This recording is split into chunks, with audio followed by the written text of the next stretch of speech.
Good afternoon class. आज हम civics का चैप्टर 3 स्टार्ट करेंगे, that is how the state government works. तो हम इसमें यही देखेंगे गवर्नमेंट का फंक्शनिंग किस तरीके से होता है, एमएलएस कौन होते हैं, स्टेट की कॉन्स्टिट्यूएंसीज क्या क्या होती है, ओके, लेजिस्लेटिव असेंबली क्या होती है, लेजिस्लेटिव काउंसिल्स क्या होती है, उन सभी के बारे में हम यहाँ पे जानेंगे। तो चैप्टर शुरू करेंगे एक एग्जाम्पल समझ के। यहाँ पे दो फ्रेंड्स जो है डिस्कशन कर रहे हैं, okay, whose responsibility. Hey, look at this. It says that there is a water shortage in our state and people are feeling sick. तो दोनों फ्रेंड्स जो है लाइब्रेरी में न्यूज़पेपर पढ़ रहे हैं, ओके। तो उन्होंने क्या देखा न्यूज़पेपर में, क्या न्यूज़ है कि बहुत सारे लोग जो है पानी की कमी की वजह से, है ना, बहुत सारे लोग बीमार हो रहे हैं उनके स्टेट में। In many villages, people were found to be drinking unclean water. Streams have dried up, and so have tanks. In the worst affected areas, villagers have been carrying water across great distances. तो news में और क्या दिया हुआ है कि लोग जो है जिस जिस गांव में लोग बीमार पड़े हैं, ओके, उस गांव के लोग जो है बहुत ही गंदा पानी, दे वर ड्रिंकिंग अनक्लीन वाटर, ठीक है, जिस वजह से वो लोग बीमार पड़ गए। और नदियाँ और टैंक्स वगैरह जो है, streams and tanks, they have dried up, मतलब पानी है नहीं पीने के लिए अच्छा। In the worst affected areas, villagers have been carrying water across great distances. यानी बहुत कुछ कुछ विलेजेस में तो पानी लाना पड़ता है विलेजर्स को काफी दूर दूर वाले एरियाज से, ओके, मतलब मटका वगैरह लेके जाते हैं और भर के लाते हैं। तो उनके बिकॉज उनके विलेज में पानी अवेलेबल नहीं है इसीलिए। People at the district HQ, Patalpuram, receive water supply once in 3 days. The district hospital here is overflowing with patients, a large number of whom are children with acute diarrhea. तो वहाँ का जो local hospital है वहाँ पे भी काफी सारे पेशेंट्स आ रहे हैं, ओके। और ये जो पादलपुरम में डिस्ट्रिक्ट है, ओके, वहाँ पे पानी का सप्लाई आता है लेकिन 3 दिन में सिर्फ एक बार पानी आता है, ओके। तो ये सारी जो प्रॉब्लम्स चल रही है स्टेट के अंदर, ये किसका लुकआउट है, मतलब कौन इन प्रॉब्लम्स को सॉल्व करेगा, ओके। हम हमेशा बोलते हैं कि गवर्नमेंट सही से काम नहीं कर रही, गवर्नमेंट सही से काम नहीं कर रही, लेकिन गवर्नमेंट के अंदर भी कौन से लोग हैं जो ये प्रॉब्लम्स का सॉल्यूशन निकालेंगे, ओके। हम हमेशा कोई भी प्रॉब्लम होती है हमारी सिटी में, ओके, कुछ भी बैड न्यूज़ हम सुनते हैं, ओके, कोई सिस्टम के बारे में, तो हम डायरेक्टली ब्लेम करते हैं गवर्नमेंट में, गवर्नमेंट को। अब गवर्नमेंट खुद तो कोई एक इंसान है नहीं, ओके। गवर्नमेंट के अंदर बहुत सारी लोकल फंक्शनिंग बॉडीज होती है, ओके, और बहुत सारे लोग वहाँ काम करते हैं।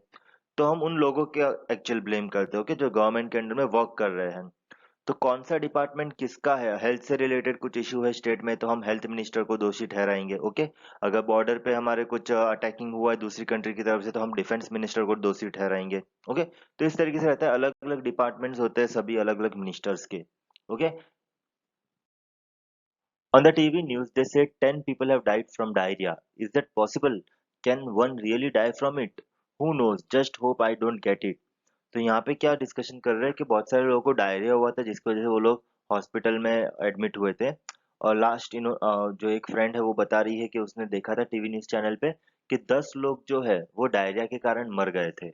तो क्या कोई बोल रही है कि क्या कोई डायरिया से भी मर सकता है। तो दूसरी फ्रेंड ने क्या आंसर दिया कि मे भी मर सकता है, ठीक है, बट मैं नहीं चाहती कि मुझे हो जाए, ओके। किसको पता मरते हैं या नहीं मरते, लेकिन मैं नहीं चाहती कि मुझे डायरिया हो जाए। फिर दोनों ने डिस्कशन किया लाइब्रेरी में, ओके, फिर दोनों वापस अपने घर के लिए निकल गए। My mother said not to have any iced drinks from the market. She gave one of her lectures in this morning. You have to be responsible for your health, Shirin. हाँ हाँ। तो अब यहाँ पे जो एक गर्ल है उसने अपना नाम डिस्क्लोज किया है कि उसका नाम क्या है, शिरीन है। उसने क्या कहा कि उसकी मदर ने सवेरे ही उसको लेक्चर दिया है कि मार्केट से कुछ भी ठंडी चीजें या आइस ड्रिंक्स जो है वो मत खरीद के खाना, ओके।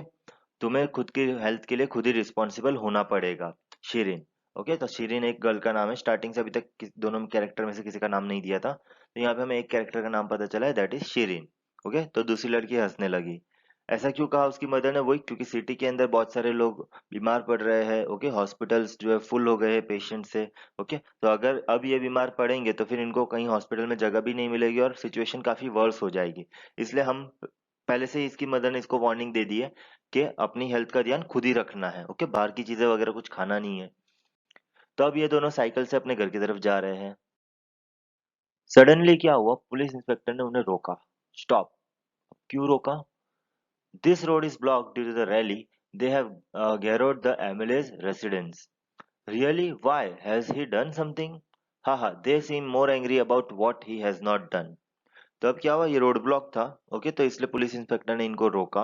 ओके। और क्या कहा कि ये जो रोड है ये ब्लॉक है बिकॉज लोग जो है रैली निकाल रहे हैं एंड दे हैव घेरोड, घेरोड मतलब पूरा जो एमएलए का घर होता है ना उसके आसपास पूरा घेरा बना दिया है, उसके घर को ब्लॉक कर दिया है। ओके, एमएलए का जो रेसिडेंस है, एमएलए यानी क्या होता है, minister of legislative assembly. Okay, minister of legislative assembly यानी तुम एक प्रकार से कह सकते हो मंत्री, जो कि स्टेट की जो गवर्नमेंट होती है ना उसके अंदर वर्क करते हैं। क्लियर? जैसे हम पार्लियामेंट वर्ड सुनते हैं, ओके, तो इंडिया की पार्लियामेंट है। तो पार्लियामेंट तो जो है वो सेंट्रल लेवल पे है, मतलब दिल्ली में है। ओके, दो टाइप की गवर्नमेंट होती है, सेंट्रल और स्टेट। तो सेंट्रल लेवल पे पार्लियामेंट होती है और स्टेट लेवल पे क्या होती है, लेजिस्लेटिव असेंबलीज होते हैं। तो लेजिस्लेटिव असेंबली में जो मिनिस्टर होते हैं उनको हम एमएलए कहते हैं। तो एमएलए के घर को लोगों ने जो है घेरा बना के रोक दिया था। तो बच्चियों ने पूछा कि क्या उसने कुछ किया है जो इतने सारे लोग उसके घर के यहाँ इकट्ठा हो गए।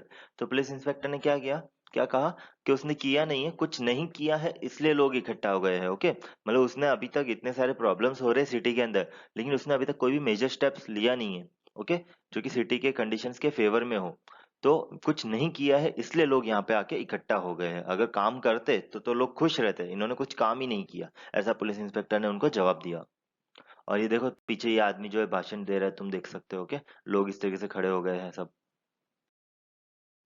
तो ये जो आदमी भाषण दे रहा है ये कौन है, ये क्या बोल रहा है, and we demand that the authorities take immediate action to bring the public health situation under control, our MLA must take the responsibility for this. तो ये जैसे होता है ना भीड़ में एक कोई लीडर होता है जो पूरी भीड़ को लीड कर रहा होता है, तो ये वही आदमी है। ओके, तो इतने सारे लोगों को इसी ने इकट्ठा करके एमएलए के घर के सामने खड़ा कर दिया है और ये खुद स्पीच दे रहा है। क्या बोल रहा है एमएलए को कि तुम्हें काम करना शुरू कर देना चाहिए। ओके, पब्लिक हेल्थ सिचुएशन जो है बहुत ही आउट ऑफ कंट्रोल जा रही है, तो हमारे एमएलए को जो है इसकी रिस्पॉन्सिबिलिटी उठानी चाहिए और पब्लिक हेल्थ सिचुएशन को कंट्रोल में लाना चाहिए। What a loud voice he has. He must be a leader or something. Shh. I have saw him. I saw him on TV too. He is a member of the opposition. Okay, तो दूसरे friend ने क्या बोला कि मैंने इसको देखा हुआ है, ये अपोजिशन का मेंबर है। ओके, तो रूलिंग पार्टी तो रहती है देखो स्टेट के अंदर, साथ साथ में अपोजिशन पार्टी भी है। बेस्ट एग्जांपल दूं तो हमारे कंट्री में रूलिंग पार्टी अभी बीजेपी है और उसकी सबसे बड़ी अपोजिंग पार्टी है कांग्रेस।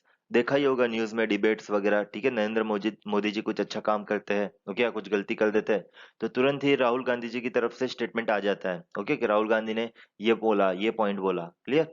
तो ये चीज होती है कब, जब रूलिंग पार्टी प्रॉपरली वर्क नहीं करती है, तो हमेशा अपोजिशन पार्टी से जो मेंबर्स होते हैं वो रूलिंग पार्टी को कोसते हैं और लोगों को इकट्ठा करते हैं, लोगों को उनके खिलाफ भड़का देते हैं। ओके, तो यही चीज यहाँ पे हो रही है। करंट स्टेट के अंदर प्रॉब्लम्स है, ओके, हेल्थ से रिलेटेड, लोग बीमार पड़ रहे हैं, हॉस्पिटलाइज्ड हो रहे हैं, साफ पानी नहीं आ रहा है बहुत सारे विलेजेस में, तो ओके, तो ये सारी प्रॉब्लम्स है। तो ये सारी प्रॉब्लम्स को पॉइंट आउट करके जो अपोजिशन पार्टी के एमएलए है, ओके, उन्होंने लोगों को इकट्ठा करके एमएलए जो जो जो रूलिंग पार्टी के एमएलए है उसके घर के आगे लाके खड़ा कर दिया है। ओके,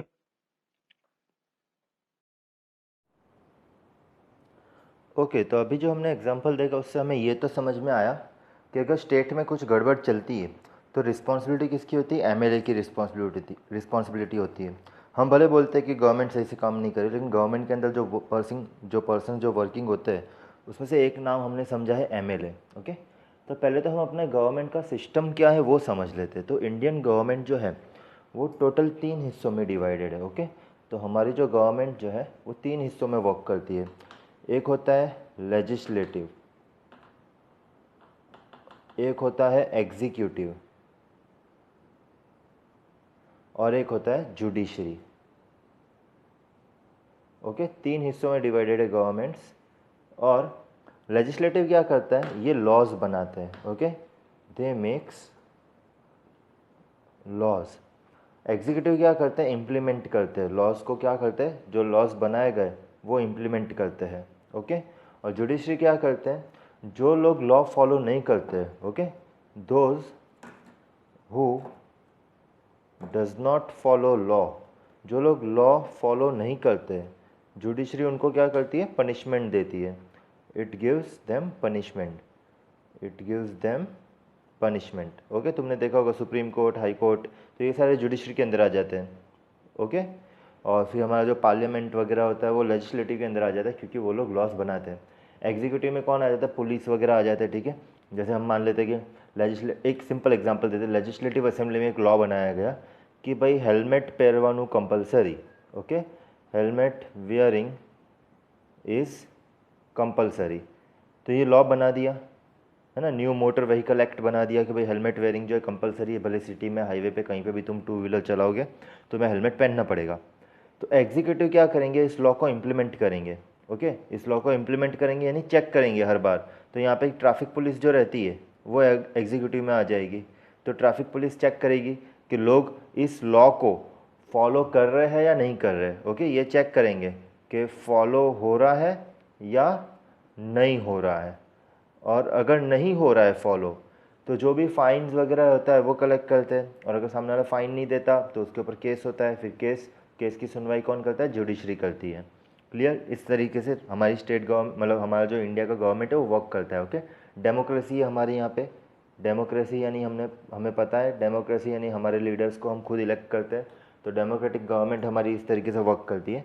एक होता है लेजिस्लेटिव, एक होता है एग्जीक्यूटिव, एक होता है जुडिशरी।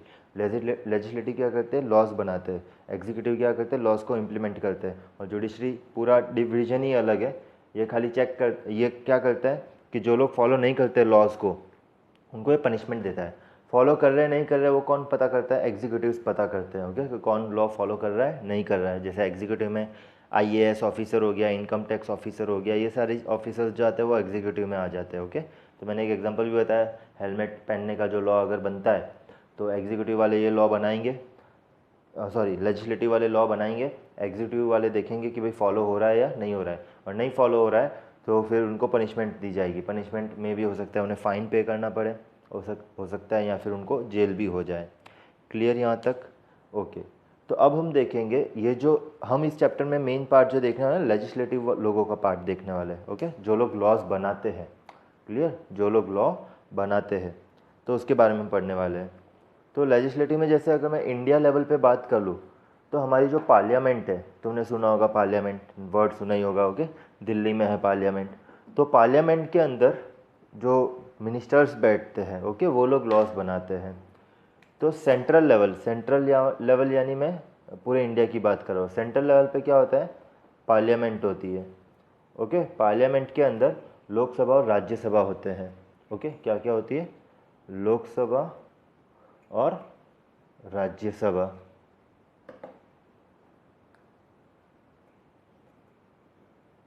इसी तरीके से स्टेट लेवल पे जो पार्लियामेंट होती है ना उसके क्या नाम होते हैं, स्टेट लेवल की जो पार्लियामेंट होती है उसको हम पार्लियामेंट नहीं बोलते एक्चुअली, उसके दो नाम होते हैं। जैसे पार्लियामेंट में लोकसभा राज्यसभा होता है सेंट्रल लेवल पे, तो स्टेट लेवल पे होता है लेजिस्लेटिव काउंसिल और legislative assembly. Okay, legislative assembly. तो यहाँ पे जो पार्लियामेंट में जो लोग काम करते हैं उनको हम फेमसली जानते हैं एमपीज बोलते हैं। क्या बोलते हैं, एमपी, यानी मिनिस्टर ऑफ पार्लियामेंट। क्या बोलते हैं हम, मिनिस्टर ऑफ पार्लियामेंट। ओके, और जो स्टेट लेजिस्लेटिव असेंबली के अंदर होते हैं तो इनको हम बोलते हैं एमएलए। क्या बोलते हैं, एमएलए। मूवीज़ वगैरह में देखा होगा, एमएलए साहब आ गए, एमएलए साहब आ गए, दो तीन गाड़ियाँ होती है लाल बत्ती वाली। ओके, तो जो एमएलए होता है उसका फुल फॉर्म क्या होता है एमएलए का, minister of legislative assembly. Minister of legislative assembly. Okay, इसलिए इन लोगों को ज़्यादा भाव मिलता है। क्यों, क्योंकि ये लोग लॉज बनाते हैं, ये लोग मिनिस्टर्स है। ओके, तो ज़्यादातर पावर्स इनके हाथ में होती है। जो रूलिंग पार्टी होती है ना उसके हाथ में ज़्यादा पावर होती है। ठीक है, रूलिंग पार्टीज़ के एमएलएज जो होते हैं उनके हाथ में ज़्यादा पावर होती है। एमएलए बोल सकते हैं या फिर हम एमपी बोल सकते हैं। तो ऐसे देखा जाए तो एमपी की पोस्ट ज़्यादा बड़ी है रादर देन एमएलए। ओके, किसी के फादर अगर एमएलए है और किसी दूसरे बच्चे के फादर अगर एमपी है तो एमपी की पोस्ट ज़्यादा बड़ी है क्योंकि वो सेंट्रल लेवल पे है, और एमएलए खाली क्या है, स्टेट लेवल पे है। ओके, तो इंडिया में जो 29 स्टेट्स है तो हर एक स्टेट्स के अंदर एमएलए तो होता ही है। हर एक स्टेट की अपनी अपनी लेजिस्लेटिव असेंबली होती है, लेजिस्लेटिव काउंसिल्स होती है। ओके, तो इंडिया के हर एक स्टेट में लेजिस्लेटिव असेंबलीज एंड काउंसिल है और हर एक स्टेट में एमएलएस की फ़ौज रहती है। और सेंट्रल लेवल पे जो एमपी होते हैं, ओके, वो खाली दिल्ली में है पार्लियामेंट, वहाँ पे सारे मिनिस्टर ऑफ पार्लियामेंट होते हैं लोकसभा और राज्यसभा में। लोकसभा में ऑलमोस्ट 545 मेंबर्स जितने होते हैं। ठीक है, टोटल 545 मेंबर्स होते हैं।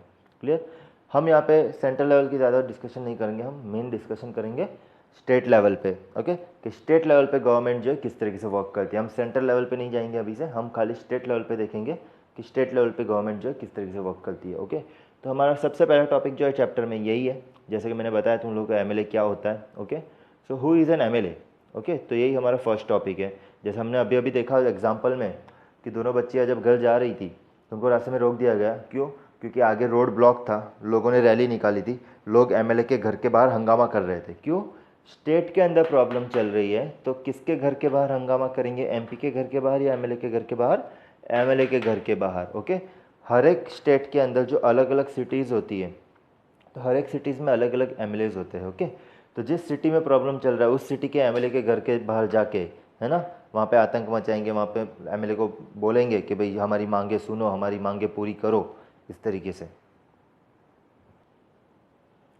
Okay, so who is MLA? So MLA member of legislative assemblies, these are elected by people. MLA कब बनता है? किसी को अगर एमएलए बनना है तो क्या होना चाहिए? उसको पहले तो इलेक्शन में खड़ा रहना पड़ेगा। ओके, और जब लोग उसे वोटिंग करेंगे तो जब मेजोरिटी वोट आएंगे तो वो सिलेक्ट हो जाएंगे और वो मेंबर ऑफ लेजिस्लेटिव असेंबली बन पाएंगे। Okay, so member of legislative assemblies are elected by the people. Candidates who gets majority vote becomes member of legislative assembly and also forms the government। तो जिन candidates को सबसे majority votes मिलते हैं वो members of legislative assembly बन जाते हैं और फिर उन्हीं की वहाँ पे सरकार बनती है। तो हेंस वी कैन से कि एमएलएज जो है लोगों को रिप्रेजेंट करते हैं। These are the representative of the people.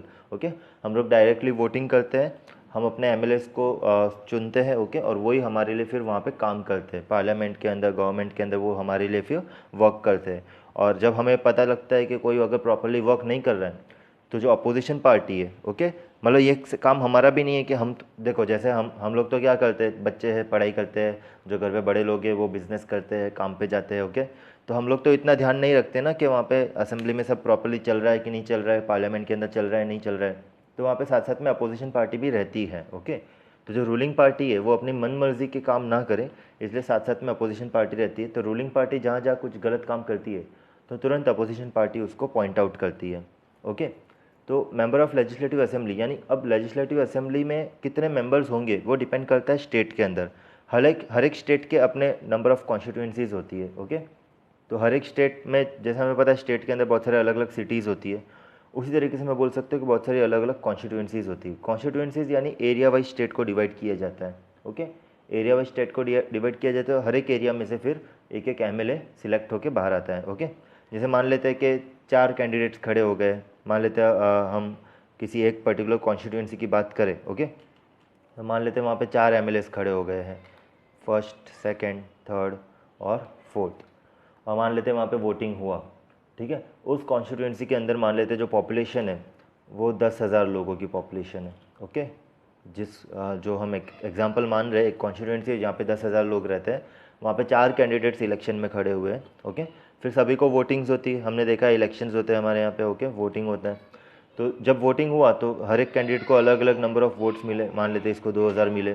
Okay, इसको 4,000 वोट मिले, इसको 2,000 वोट मिले, इसको 3,000 वोट मिले। और अगर हम यहाँ पे अब देखें तो मेजोरिटी किसका है यहाँ पे? 4,000 वोट जिसको मिले हैं। ओके, इसको सबसे ज़्यादा वोट मिले हैं। तो ये जो सेकंड नंबर का जो कैंडिडेट है ये क्या हो गया? ये एमएलए बन गया। ओके, बाकी लोग वहाँ पे नहीं बन पाए, क्यों?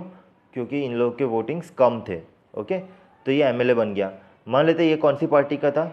ये बीजेपी पार्टी का था। ओके, तो बीजेपी पार्टी ने एक seat Jeet Lee.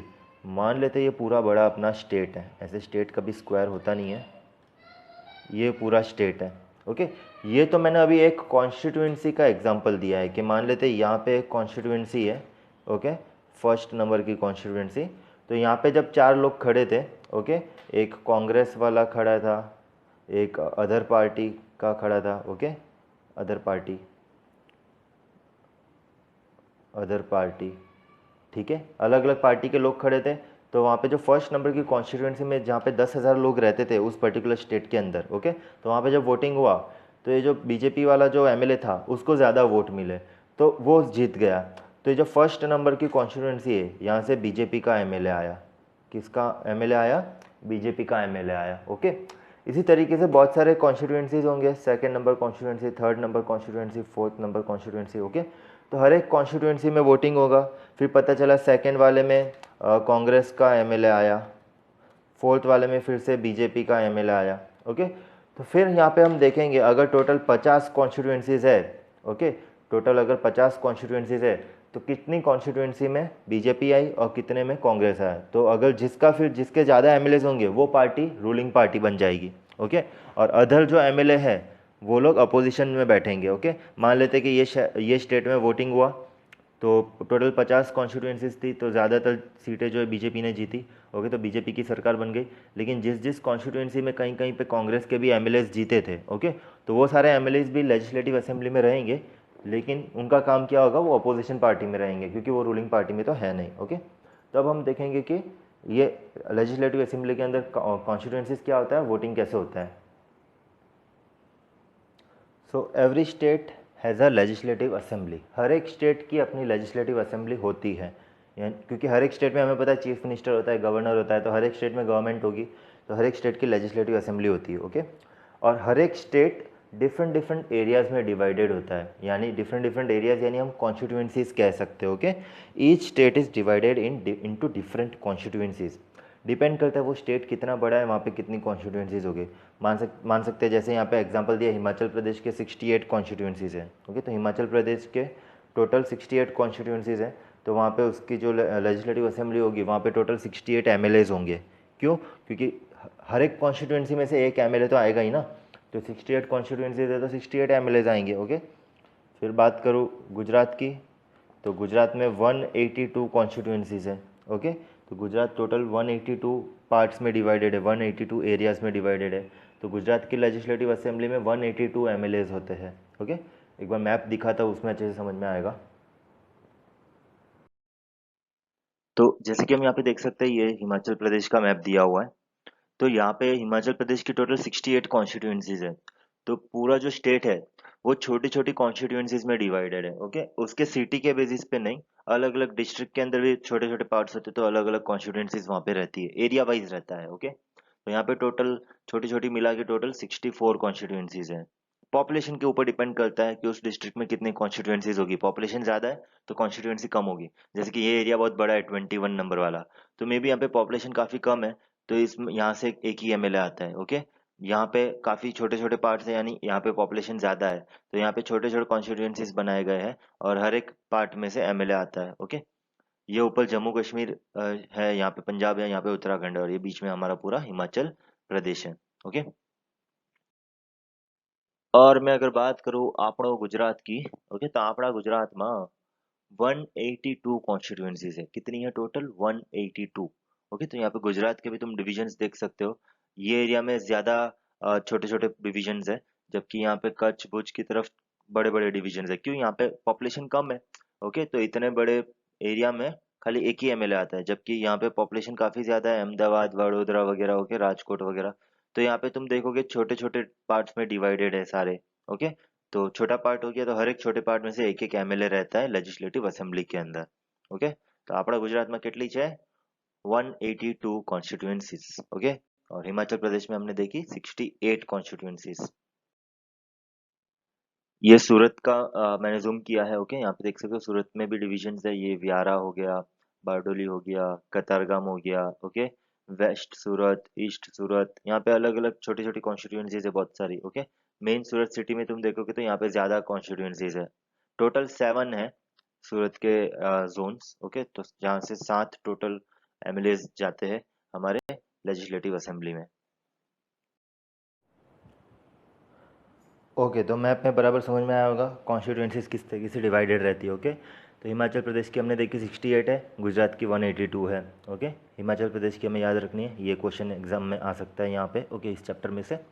Okay, from each constituency people elect one representative who then becomes a member of legislative assembly. Okay, हर एक कॉन्स्टिट्यूएंसी में से लोग जब इलेक्शन करते हैं, ठीक है, जब लोग अपने वोट कास्ट करते हैं, तो जिसको मेजोरिटी मिलती है वो मेंबर ऑफ लेजिस्लेटिव असेंबली बन जाता है, वो particular candidate. Okay, and MLAs belong to different political parties. MLAs जो होते हैं वो अलग अलग पॉलिटिकल पार्टी से बिलोंग करते हैं। ओके, तो जितने भी कैंडिडेट्स खड़े होंगे पर्टिकुलर कॉन्स्टिट्यूंसी के अंदर, ओके, तो वो सारे अलग अलग पार्टी से बिलोंग करेंगे, कोई बीजेपी से, कोई कांग्रेस से, ठीक है, कोई बसपा से, मतलब बहुत सारी अलग अलग पॉलिटिकल पार्टीज़ है इंडिया के अंदर भी। ओके, कोई कोई नेशनल पार्टी है, कोई कोई लोकल पार्टीज़ है। नेशनल यानी बहुत बड़ी बड़ी पार्टीज़, बीजेपी वगैरह नेशनल पार्टी है, हर एक स्टेट में उनके उनके कैंडिडेट्स रहते हैं। ओके, यहाँ तक क्लियर। चलो आगे बढ़ते हैं। अब अगला सवाल है हमारा, how do people who are MLA become minister of chief minister. तो जो एमएलए बन जाते हैं वो फिर मिनिस्टर ऑफ पार्लियामेंट या फिर वो चीफ मिनिस्टर कैसे बनते हैं। Okay, so political party whose MLAs have won more than half the number of constituencies in a state can be said to be in majority. तो ऐसे पॉलिटिकल पार्टी जिसके MLAs ने आधे से ज़्यादा नंबर ऑफ कॉन्स्टिट्यूएंसीज जीत ली हो, वो party बन जाती मेजॉरिटी पार्टी। फॉर एग्जांपल जैसे कि अभी हमने देखा हिमाचल प्रदेश में टोटल कितनी कॉन्स्टिट्यूएंसीज है, टोटल 68 कॉन्स्टिट्यूएंसीज है। तो जब हिमाचल प्रदेश में 2017 में जो इलेक्शन हुए थे, तो उसका हमारे पास डेटा है। तो वो डेटा क्या कहता है वो देखो एक बार। तो जो बीजेपी है, उसके कितनी सीटें आई, उसकी 44 सीट्स आई, मतलब 44 कॉन्स्टिट्यूएंसीज। टोटल 68 कॉन्स्टिट्यूएंसीज है, 68 एरियाज़ है। तो 44 एरियाज़ में जो एमएलएज जीते थे वो सारे के सारे एमएलए बिलोंग करते हैं बीजेपी पार्टी को। ओके, फिर आईएनसी यानी इंडियन नेशनल कांग्रेस, उसकी 21 सीटें आई थी। फिर एक है कम्युनिस्ट पार्टी, अलग अलग पार्टीज़ होती है। ओके, तो एक है कम्युनिस्ट पार्टी, उसके कितने सीट्स जीती उन्होंने, एक ही सीट जीती।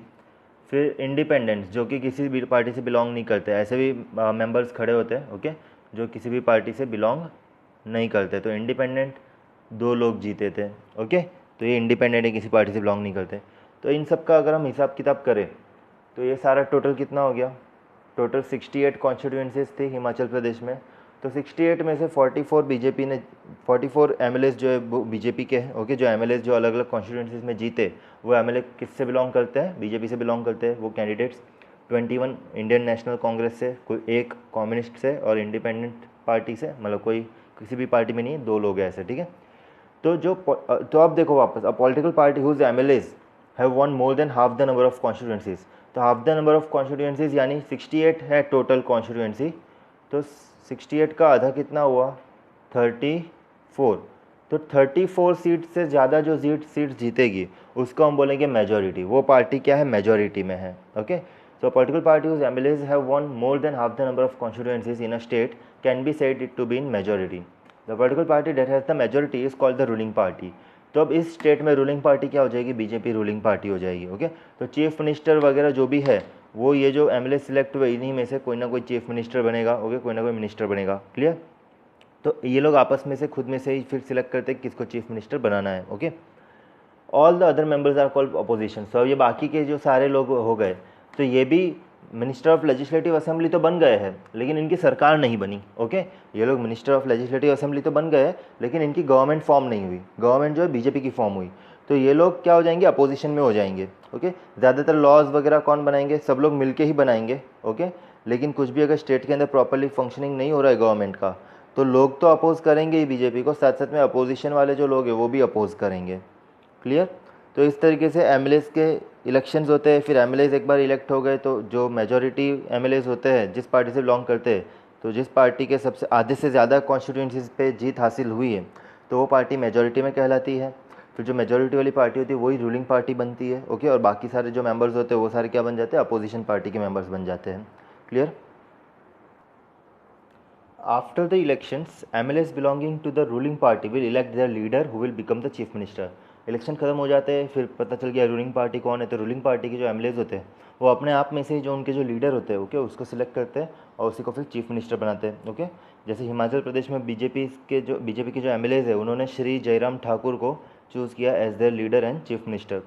एक बार चीफ मिनिस्टर सिलेक्ट हो जाता है तो चीफ मिनिस्टर जो है बाकी के मिनिस्टर्स को सिलेक्ट करते हैं। The chief minister then selects other people as ministers. तो अदर पीपल एज मिनिस्टर्स यानी क्या, कि जैसे मान लो हेल्थ मिनिस्टर कौन बनेगा भाई, आगे आ जाओ।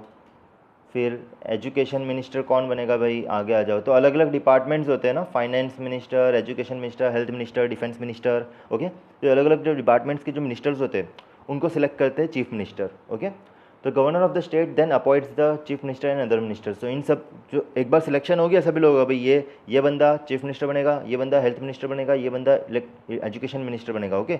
तो उसके बाद जो है गवर्नमेंट अपॉइंट करता है, ओके, गवर्नमेंट उनको शपथ दिलवाता है। जैसे हम देखते हैं 15 अगस्त आने वाला है, ओके, तो तुम लोग देखोगे टीवी में क्लियर कैसे किस तरीके से हमारा रेड फोर्ट पे पूरा वहाँ पे मतलब पूरा हम सेलिब्रेट करते हैं 15 अगस्त को, ठीक है। तो वहीं पे जब न्यू रूलिंग पार्टी आती है तो वहीं पे शपथ भी दिलवाई जाती है प्राइम मिनिस्टर को, ओके।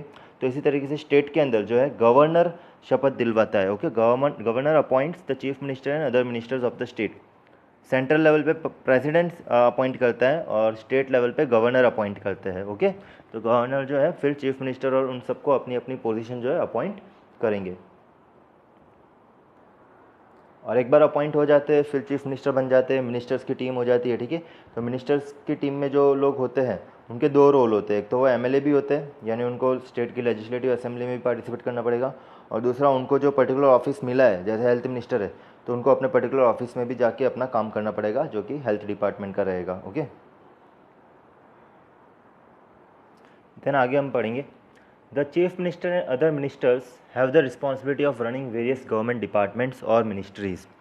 तो चीफ मिनिस्टर और अदर जो मिनिस्टर्स उसने जो सिलेक्ट किए उनकी रिस्पॉन्सिबिलिटी रहती है कि वो जो गवर्नमेंट के अलग अलग डिपार्टमेंट्स हैं उनको प्रॉपरली रन करे। उन सभी के अपने अपने सेपरेट ऑफिस होते हैं, ठीक है। एजुकेशन मिनिस्टर की रिस्पॉन्सिबिलिटी हो जाएगी कि भाई स्टेट के अंदर जो एजुकेशन सिस्टम है उसको प्रॉपरली देखे, ओके।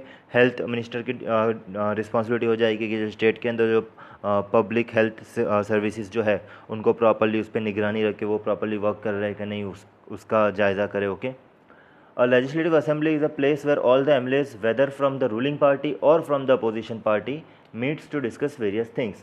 तो legislative assembly क्या होता है, जैसे मैंने बोला ना पार्लियामेंट, तो legislative assembly स्टेट की पार्लियामेंट है, ओके। तो स्टेट की पार्लियामेंट में सारे ही MLAs मिलते हैं, ओके, चाहे वो रूलिंग पार्टी से हो या अपोजिशन पार्टी से हो, वहाँ पे मिलते हैं और अलग अलग मैटर्स पे डिस्कशंस करते हैं बहुत सारी चीज़ों के ऊपर।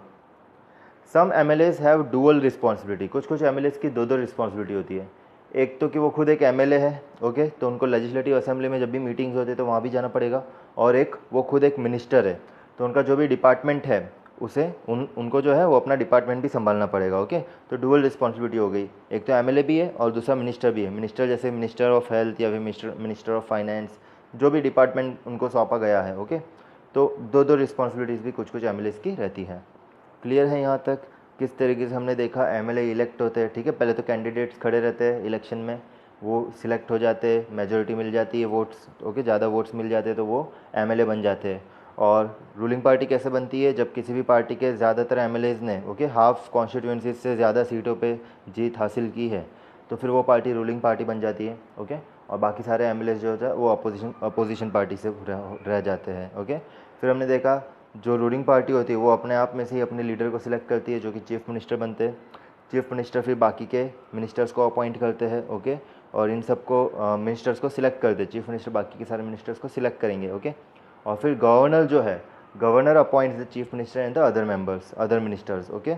फिर उनकी सरकार बन जाती है, तो फिर उनके अपने अपने काम होते हैं, अपने अपने डिपार्टमेंट्स होते हैं, तो अपनी अपनी रिस्पॉन्सिबिलिटीज़ होती है, ओके। और ये लोग time to time legislative assemblies में भी मिलते हैं ताकि वहाँ पे सारे जो भी डिस्कशंस है वो कैरी आउट किए जा सके, जो भी प्रॉब्लम्स है स्टेट की, ठीक है, फंड से रिलेटेड, एजुकेशन से रिलेटेड। तो हर एक मिनिस्टर्स अपने अपने डिपार्टमेंट की जो भी प्रॉब्लम्स होती है वो वहाँ पे फिर डिस्कस करते हैं खुल के, ओके। यहाँ तक हम स्टॉप करते हैं, बाकी आगे हम नेक्स्ट सेशन में कंटिन्यू करेंगे।